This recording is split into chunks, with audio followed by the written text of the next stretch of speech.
کہ آپ دوبارہ اس کو نہیں کر سکتے. اچھا آپ اسی بات کا استخارہ ایک مرتبہ پھر کر سکتے ہیں، کیونکہ ممکن ہے جس وقت آپ نے استخارہ کیا ہو اس وقت اللہ رب العزت کی رضامندی نہ ہو. کچھ اچھا معاملات ایسے آ رہے ہوں جس کی وجہ سے کار آ رہا ہو، صحیح پھر کچھ ٹائم بعد آپ کا ترتیب آپ پر تو ہو سکتا ہے. ظاہر تقدیر اللہ رب العزت بہتر جانتا ہے نصیب اور تقدیر کو. صحیح بعد میں ممکن ہے وہ ہمارے وقت میں بہتر ہو تو اس میں ہاں آ جائے. اچھا تو استخارہ ایک بات پہ ہاں کر سکتے ہیں، بالکل کر سکتے ہیں. اچھا ٹھیک ہے. اور دوسرا سوال آصف بھائی جو آپ کیا کہا تھا آپ نے؟ میں نے یہ سوری میں کہا بھول کہ گیا. ایک بندے کا دوسرا کچھ مسئلہ ہے لیکن اس نے صبر کیا ہوا اور ہاں ایک صبر کر لمبا رہا ہے، لمبا صبر کر وقت رہا دیا. ہے. ٹھیک ٹھیک. دیکھیں آصف بھائی، اللہ تبارک و تعالیٰ کی طرف سے نا کچھ معاملات ایسے ہوتے ہیں جو ہم اس کی دعا کرتے ہیں، التجا کرتے ہیں، اور اللہ تبارک و تعالیٰ ہمیں فوراً عطا فرما دیتا ہے. ٹھیک ہے. ٹھیک ہے اچھا، کچھ معاملات ایسے ہوتے ہیں جو جس کا ایک وقت خاص ہوتا ہے جی اور ہم دعا کر رہے ہوتے ہیں، صبر کر رہے ہوتے ہیں، تو ہوں اللہ تبارک و تعالیٰ کو ہمارا صبر کرنا اچھا لگ رہا ہوتا ہے، صحیح اور ہمارا اسے طلب کرنا اس کو پیار آ رہا ہے، جی اچھا لگ رہا ہوتا ہے. اس وجہ سے وہ سننے کے لیے، ہماری التجا کو، ہماری بات کو سننے کے لیے جی وہ جو ہے دیر کرتے ہیں کام کرنے میں. صحیح کیونکہ ظاہر کام ہو جائے گا تو ہم التجا ہی نہیں کریں گے. صحیح بات ایسے ہی ہے نا. صحیح بات تو جب اللہ رب العزت کو ہم پر مزید پیار آ رہا ہوتا ہے اس وقت اس معاملے کو ڈیلے کرتا ہے، پھر اچھا اس کا جو وقت آتا ہے پھر وہ کام ہو جاتا ہے. ٹھیک ہے. صحیح تیسری جو اس کی وجہ ہے، یہ سارے میں پازیٹیو جو پوائنٹس ہیں وہ بتا رہا ہوں، پھر نیگیٹو بھی آپ کو بتاؤں گا. ٹھیک ہے تیسری جو وجہ ہے وہ یہ کہ جب ہم کوئی دعا کرتے ہیں تو وہ قبول نہیں ہوتی ہے، لیکن جی بروز قیامت، بروز حشر اللہ تبارک و تعالی ہمیں اس کا بھی صلہ دے گا جو صحیح ہماری دعا قبول نہیں ہوگی. جی اور اس وقت جو صلہ ہوگا وہ اس دعا سے بہتر ہوگا جو ہم دنیا میں ابھی کر رہے ہیں. صحیح کے بارے میں آتا ہے کہ جب انسان کو پتہ چلے گا کہ میری وہ دعائیں جو دنیا میں قبول نہیں ہوئی تھی، جی تو انسان دعا کرے گا یا اللہ میری کوئی دعا قبول نہیں ہوئی تھی. ہوں انسان یہ سوچے گا. ہوں تو یہ جو معاملات باتیں ہیں. اچھا، نیگیٹو باتیں جو ہیں وہ یہ ہیں کہ ہم صبر بھی کر رہے ہیں اور ہمارا کام نہیں ہو رہا، تو اس میں ممکن ہے کہ اللہ تبارک و تعالیٰ کی طرف سے ہمیں سزا ہو رہی ہو. ہم اچھا نے کوئی گناہ، کوئی کام ایسا کیا ہے کہ ہوں جس کی وجہ سے جو ہے وہ ہماری دعا قبول نہیں ہو رہی ہے صحیح اور ہمارے معاملات مشکل ہو رہے ہیں. تو صحیح اس وقت ایسی صورت کے اندر اللہ تبارک و تعالیٰ سے توبہ کرنی چاہیے، اچھا استغفار کی کثرت کریں، صحیح درود پاک کی کثرت کریں اور ذکر کی کثرت کریں. سبحان جب آپ استغفار پڑھیں گے تو اللہ تبارک و تعالیٰ آپ کے جو گناہ ہے اسے معاف فرمائے گا، ہوں اور اس ندامت کے ساتھ سچے دل سے توبہ بھی کریں.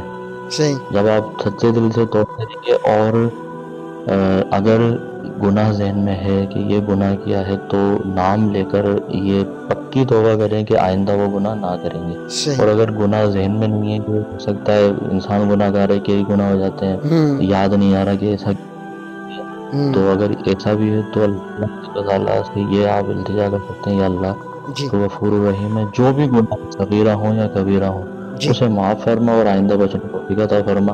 صحیح جب آپ استغفار کی کثرت کریں گے تو، اور دوسری بات یہ کہ آپ صدقہ دیں، صدقے کی کثرت کریں. اچھا جب آپ صدقہ دیں گے اپنی جان کا، اپنے مال کا، تو اللہ تبارک و تعالیٰ آسانیاں پیدا فرمائے گا. صحیح معاملات آسان ہوتے چلے جائیں گے صحیح اور معاملات بننا شروع ہو جائیں گے. جیسے صدیق صاحب نے ابھی کہا ہے کہ آپ لازمی نہیں ہے لاکھوں روپے آپ دیں اللہ کی راہ میں، ہوں جتنی آپ کی توفیق ہے. آپ کے پاس 10 روپے جیب میں، آپ 10 روپے دیں. صحیح اگر آپ کے پاس 5 روپے، آپ 5 روپے دیں. 20 روپے صحیح میں 20 روپے دیں، جو صحیح آپ کی گنجائش ہے. صحیح آپ جتنا زیادہ یا کم دے سکتے ہیں وہ آپ دیتے رہیں. روزانہ بیسس پر آپ اپنا ذہن بنا لیں کہ مجھے 5-10 روپے جی نکالنے ہیں صدقے کے اوپر، تو انشاءاللہ تبارک و تعالیٰ جو ہے صدقہ دینے سے بھی آپ کی دعائیں قبول ہوں گی، بلائیں ٹلیں گی، اور جو ہے معاملات میں آسانی ہوگی.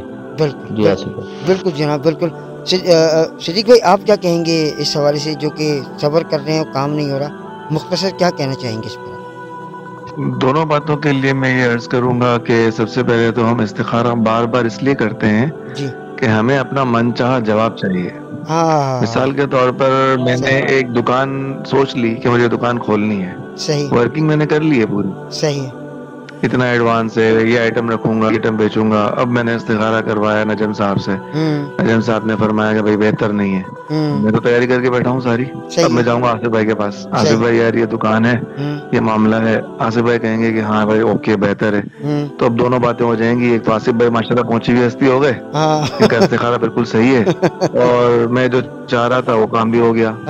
تو میں اکثر اپنے جو مجھ سے رابطہ کرتے ہیں مسائل کے حوالے سے، تو میں اکثر انہیں یہی عرض کرتا ہوں کہ بھائی اللہ تعالیٰ نے مسلمان کے بلکہ ہر انسان کے دل میں ایک ایسی چیز رکھی ہے، اور حدیث پاک کا مفہوم بھی ہے کہ جس بات پر آپ کو یقین ہو وہ کر لو، اور جس بات پر آپ کو شک ہو وہ چھوڑ دو. یہ ایک بہترین جو ہے نا، آسان ترین بہترین ایک راستہ ہے آپ کو آپ کے مسائل کے لیے اسٹینڈ لینے کا. رشتہ آیا ہے بچی کا، یا بچے کا رشتہ کرنا ہے، آپ نے گھر بار دیکھ لیا، بچے کا کاروبار دیکھ لیا، اس کا رہن سہن دیکھ لیا، خاندان کے مسائل دیکھ لیے، آپ کا دل مطمئن ہوگا کہ یار یہ خاندان بھی اچھا ہے، لڑکا بھی اچھا ہے، ماشاءاللہ گھر بھی اچھا ہے، کاروبار بھی اچھا ہے اس کا. اب آپ استخارہ کرنے نکلے، استخارہ منع کر دیا، نہیں ہے، بہتر نہیں ہے. اب آپ کو بہتر نہ ہونے کی کوئی ریزن سمجھ میں ہی نہیں آ رہی کہ یار کیوں بہتر نہیں ہے. اس کا مطلب یہ عامل صحیح نہیں ہے. پھر دوسرا، پھر تیسرا، پھر چوتھا. عامل وہی صحیح ہے جو آپ کے مطلب کا جواب دے گا.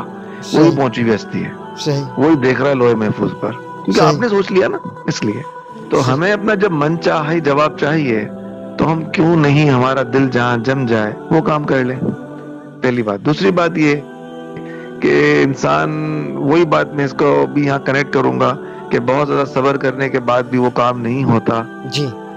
تو قرآن کریم کی سورہ بقرہ کی آیت کا مفہوم ہے کہ بہت سی چیزیں ایسی ہیں جن کو تم بہتر سمجھتے ہو لیکن اللہ کے نزدیک تو بہتر نہیں. اور بہت سی چیزیں ایسی ہیں جنہیں تم بہتر نہیں سمجھتے، اللہ کے نزدیک وہ بہت بہتر ہیں. اور اللہ جانتا ہے، تم نہیں جانتے. واللہ یعلم وانتم لا تعلمون، کہ اللہ جانتا ہے تم نہیں جانتے. اب میں ایک مسئلے میں پریشان ہوں، میں صبر کرتا جا رہا ہوں، صبر کرتا جا رہا ہوں، لیکن میرا مسئلہ حل نہیں ہو رہا. تو میں اللہ سے لڑ تو نہیں سکتا نا. میں اللہ سے دعا کر سکتا ہوں اور اللہ سے عرض کر سکتا ہوں کہ یا رب کریم جب تو بہتر سمجھے گا، جب تو بہتر ہوگا میرے لیے آسانی ہو جائے گی. ہم اس سے نیگوشیشن نہیں کر سکتے، ہم اس سے بات کر سکتے ہیں، اس کے سامنے گڑ گڑا سکتے ہیں. اور نجم بھائی والی بات بالکل اس میں ایڈ کر لیں گے ہم کہ بعض اوقات انسان کا گڑ گڑانا رب کو بہت اچھا لگتا ہے. اور یہ بھی قرآن کریم کی آیت کا ایک مفہوم ہے کہ جب انسان پریشانی میں ہوتا ہے تو اتنی لمبی لمبی دعائیں کرتا ہے، اور جیسے ہی اس کی پریشانی ختم ہو جاتی ہے تو ایسا ہو جاتا ہے جیسے اس نے ہمیں کبھی پکارا ہی نہ ہو. یہ قرآن کریم کی آیت کا مفہوم ہے. تو ہم لوگوں کی نیچر ہے، انسان کی نیچر ہے، تو اس لیے اللہ تعالیٰ ڈیلے کرتا ہے کہ بھائی نہیں اس میں خیر ہے. تھوڑا اس سے پہلے بھی یہ بات ہوئی تھی تو ہم نے یہ کہا تھا کہ بھائی مثال کے طور پر آپ گاڑی خریدنا چاہ رہے ہیں، کافی عرصے سے آپ نے صبر کیا ہوا ہے، گاڑی مل نہیں پا رہی، اور ایک دم گاڑی ملی اور آپ گئے اور حادثہ ہوا، اور گاڑی کے اندر سب جتنے لوگ تھے سب کے سب وہ ایکسیڈنٹلی سب فوت ہو گئے. تو وہ ڈیلے تھا، اللہ کی طرف سے منظور نہیں تھا، آپ حجت کرتے جا رہے تھے. تو کچھ چیزیں ایسی ہوتی ہیں جو اگر نہیں ہو رہی تو اس کا ہمیں امپیکٹ سوچنا چاہیے ذہن میں کہ یار یہ نہیں ہو رہا تو اس لیے تو نہیں ہو رہا، کہیں خدا نہ خواستہ اگر یہ یوں ہو جائے گا تو اس کا سائیڈ افیکٹ یہ آ سکتا ہے، اس لیے میرا رب ڈیلے کر رہا ہوں. کیونکہ میرا رب تو میرے لیے بہتر ہی سوچے گا، بہتر ہی چاہ رہا ہے. اور ہم اتنے گناہ کرنے کے باوجود بھی ہمارا رب اتنا کریم ہے کہ ہماری سانس نہیں روکتا، ہماری ہارٹ بیٹ نہیں روکتا، ہمارا پیشاب پخانا جاری نہیں کر دیتا، ہماری سماعت ختم نہیں ہوتی، ہمارا بصارت ختم نہیں ہوتی، اتنے گناہ کے باوجود بھی. وہ اتنا کریم رب ہے، ساری چیزیں اس نے دی ہوئی ہمیں، وہ ہم کاؤنٹ ہی نہیں کرتے.